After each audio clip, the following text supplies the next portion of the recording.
e esse vídeo será baseado nos conhecimentos da neurocientista Kelly McGonigal. Então, bora começar. Nas palavras dela, antes de mais nada, gostaria de fazer um exercício com vocês. E tirando aqueles que tiverem problemas de saúde, eu recomendo que todos façam. O exercício é muito simples. Nós vamos simplesmente prender a respiração por apenas 15 segundos. Mas atenção, só faça isso se estiver sentado ou deitado em um lugar seguro. Estão prontos? Então vamos lá. Respirem fundo. Isso. Agora solte todo o ar esvaziando os pulmões. Beleza, agora parem de respirar por 15 segundos, contando. Só lembrando que vocês podem respirar assim que quiserem ou precisarem. Só quero que vocês passem pela experiência antes de prosseguirmos. 3, 2, 1. Respirem. Isso aí. Bom, isso que vocês fizeram é um desafio de força de vontade. Alguns de vocês precisariam de até 2 minutos para sentir vontade de respirar. Mas claro, não quero que ninguém aqui desmaie. A questão é a seguinte: esse exercício de prender a respiração é um dos melhores meios de prever a capacidade de uma pessoa de atingir metas difíceis. Os psicólogos chamam isso de tolerância ao sofrimento, que é a habilidade de continuar quando as coisas ficam desconfortáveis. Com base nisso, eu gostaria de falar sobre uma pequena intervenção que basicamente ensina as pessoas a como superar o desconforto físico que inevitavelmente atrapalha uma mudança difícil. Para isso, citarei 2 estudos que usam a mesma técnica. O primeiro deles eu chamo de a Câmara de Tortura. Esse é um estudo envolvendo fumantes que queriam parar, mas não conseguiam. Nele, os pesquisadores pediram aos fumantes para que ficassem sem fumar durante 24 horas e depois voltassem ao laboratório com um maço de cigarro fechado de sua marca favorita. Então todos os fumantes apareceram, cada um com seu maço de cigarro nas mãos e desesperados para fumar. Inclusive, os pesquisadores testaram seus níveis de monóxido de carbono para ter certeza de que eles realmente não fumaram nas últimas 24 horas. Portanto, os participantes estavam sedentos pelo cigarro. Então, todos os fumantes se sentaram a uma longa mesa e foram pedidos para que não houvesse qualquer outra coisa sobre ela a não ser um isqueiro e seus maços de cigarro. Em um dado momento, os pesquisadores estavam prestes a deixá-los começar a fumar. Então eles disseram no microfone: "Peguem seus maços de cigarro." Nesse momento, todos pegaram seus maços felizes da vida e comemorando. Mas aí em seguida eles disseram: "Parem." Os participantes tiveram que esperar por 2 minutos sem fazer nada, a não ser ficar olhando para seus maços de cigarro. Depois disso, os pesquisadores disseram: "Abram a embalagem." E quando acabaram de abrir, eles novamente foram surpreendidos com um "parem." E mais uma vez, eles tiveram que esperar por 2 minutos. Depois disso, os pesquisadores disseram: "Ok, tirem um cigarro da embalagem." Eles tiraram, mas logo em seguida ouviram "parem" e tiveram que esperar por 2 minutos. E assim o experimento foi caminhando, e em cada janela de 2 minutos dessa, os participantes precisavam escrever o quão intensa estava sendo a abstinência e o quanto eles queriam fumar. Bom, e assim eles continuaram. Peguem um cigarro, parem, 2 minutos. Olhem para o cigarro, parem, 2 minutos. Cheirem um cigarro, parem, 2 minutos. Coloquem um cigarro na boca, parem, 2 minutos. Acendam um isqueiro e olhem para ele, parem, 2 minutos.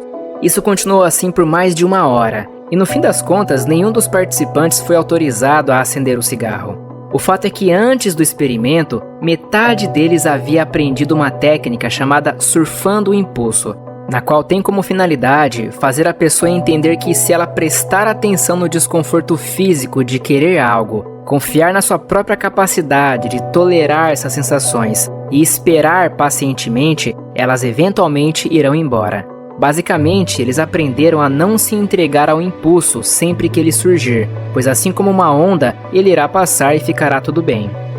Bom, antes de eu te contar o resultado desse estudo, deixa eu só te contar sobre o segundo estudo. Nesse, eles pegaram várias pessoas com problemas de autocontrole em relação à comida, principalmente as doces. Em seguida, deram a essas pessoas um recipiente transparente com vários doces de chocolate dentro e pediram para que elas carregassem essa caixa consigo onde quer que fossem por um período de 48 horas e sem comer nenhum doce sequer. Por precaução, cada doce foi cuidadosamente marcado com pequenos arranhões, pois se alguém comesse e reabastecesse com novos doces, os pesquisadores ficariam sabendo. Da mesma forma, uma parte desse grupo foi ensinada a técnica de surfar o impulso, ou seja, se permitir sentir o impulso e entender que não é necessário tomar nenhuma atitude, basta esperar que ele irá embora. Bem, os resultados foram os seguintes. No estudo envolvendo os fumantes, os participantes que aplicaram a técnica de surfar o impulso durante aquele teste de 1 hora de tortura acabaram tendo uma redução de 40% no consumo de cigarro nas semanas seguintes, sem que os pesquisadores pedissem. Já o grupo de controle, aqueles que não aprenderam a técnica, continuaram fumando na mesma quantidade. Curiosamente, aqueles que aprenderam a surfar o impulso meio que perderam a conexão entre estresse psicológico e tabagismo, que é a principal conexão presente nas pessoas que estão tentando parar, pois geralmente elas fumam para tentar se livrar de um estresse, mas nesse grupo essa conexão foi cortada, provavelmente porque elas passaram a ter uma ferramenta que as ajudavam a lidar com as emoções e sentimentos difíceis que estivessem sentindo. No estudo relacionado às pessoas compulsivas por comida, todas aquelas que aprenderam a técnica de surfar o impulso conseguiram passar as 48 horas sem comer nenhum doce. Por outro lado, aqueles que não receberam nenhuma técnica ou que receberam outras estratégias, como tentar se distrair fazendo outra coisa, acabaram sendo muito mais propensos a cederem e a ficarem estressados. Esses dois estudos são ótimos exemplos que mostram que aprender a surfar o impulso pode aumentar a nossa força de vontade e nos ajudar a não ceder à tentação. Isso é importante porque nós realmente precisamos de força de vontade.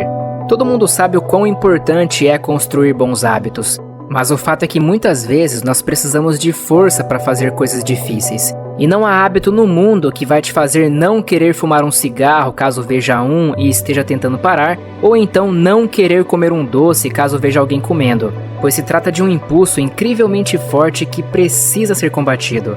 E essa estratégia de aceitação parece ser a melhor forma de lidar com esses difíceis pensamentos, sentimentos e emoções, pois qualquer tentativa de afastá-los é um tiro que sai pela culatra. Por outro lado, quando você encara esses impulsos como sensações passageiras, nas quais você não precisa agir a fim de atendê-las, você passa por desafios que testam sua força de vontade com muito mais facilidade. E alguns desses desafios incluem a ansiedade que nos leva a não fazer o que sabemos que deveríamos fazer e pensamentos intrusivos, como aqueles de incapacidade, pessimismo e incerteza com relação a nós e às outras pessoas. Além disso, as pesquisas são claras em mostrar que nós podemos usar a mesma estratégia para observar um pensamento negativo e não tomar nenhuma atitude para atendê-lo. Fora isso, essa estratégia de aceitar os próprios impulsos e não agir até que eles passem se mostrou eficaz até na perda de peso, pois as pesquisas mostraram que as pessoas que usavam essa estratégia conseguiam até triplicar suas chances de sucesso em um projeto de perda de peso a longo prazo. Bom, se você também quer aplicar essa técnica para aumentar suas chances de vencer desafios de autocontrole em sua vida, aqui vai o que os participantes foram ensinados nos dois estudos. A primeira coisa que eles aprenderam foi a famosa técnica chamada Mindfulness, ou atenção plena, na qual se consiste em prestar atenção àquilo que está sentindo ou pensando e, em vez de procurar uma forma de escapar dessas coisas, simplesmente observá-las sem julgamentos e sem tomar nenhuma atitude.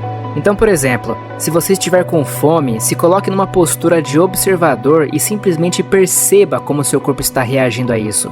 Caso esteja ansioso, faça a mesma coisa. Perceba as mudanças no seu corpo e simplesmente respire lentamente, usando essa respiração como uma fonte de estabilidade. Após isso, procure pela primeira oportunidade que tiver de se reconectar com o seu objetivo.